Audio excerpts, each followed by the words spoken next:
We are a family with 2 daughters, a 2-year-old and a 4-year-old, and twins on the way.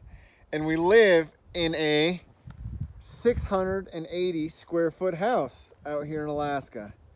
So I'm going to show you the addition that we just added today. It's not done, okay? And I'm not a builder, but we needed some more space.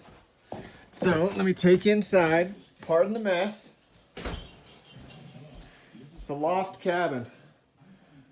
I put in these ledgers with the Simpson Strong Tie floor joist hangers.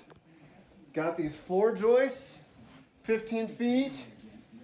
Then we come upstairs, and this was Mom and Dad's old room here.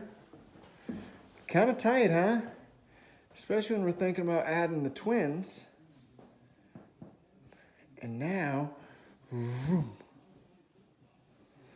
It may not look like much, but it more than doubles the upstairs space. And it's going to provide us this view that we never got to experience before.